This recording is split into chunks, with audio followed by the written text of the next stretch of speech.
I saw that in some of the promotional material for this event, I was described as a Balchuva Tzfati Detroiter. And I must say that I completely reject that label. No, not the second part. I mean, nothing unusual about that. But the first part, notwithstanding my background, I just don't identify as a BT. And now let me be clear. I was a BT. Was I ever? I mean, I trooped out with the best of them. Like, initially, nobody taught me how you're supposed to go to mikveh. So I didn't know what counted as a dunk. So I used to climb all the way out and up the stairs and go all the way back in. And I also did the thing that every BT does. Do you guys know what I'm talking about? Yeah. Okay, so I'm going to let you FFBs in a little secret. Just between us.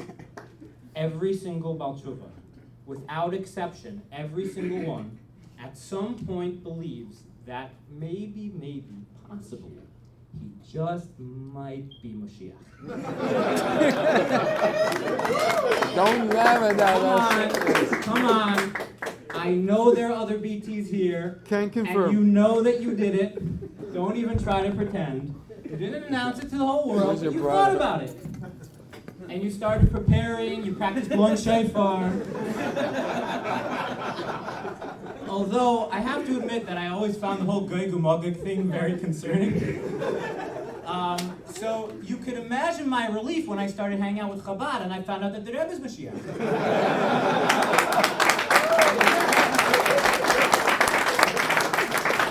I mean, what a burden off my shoulders.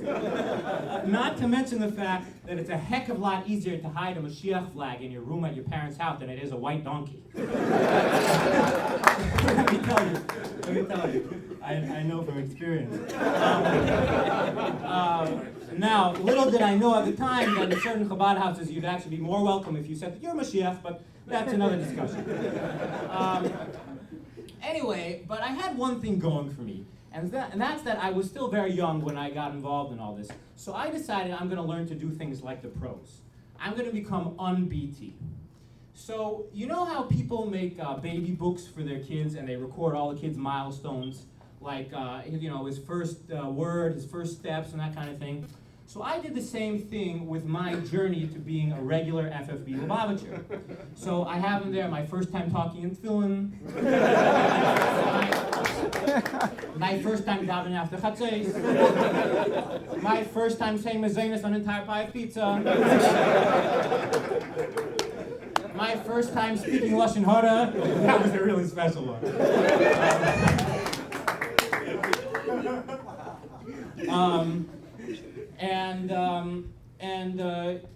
Before you knew it, by my second year in yeshiva, I was already pretty normal.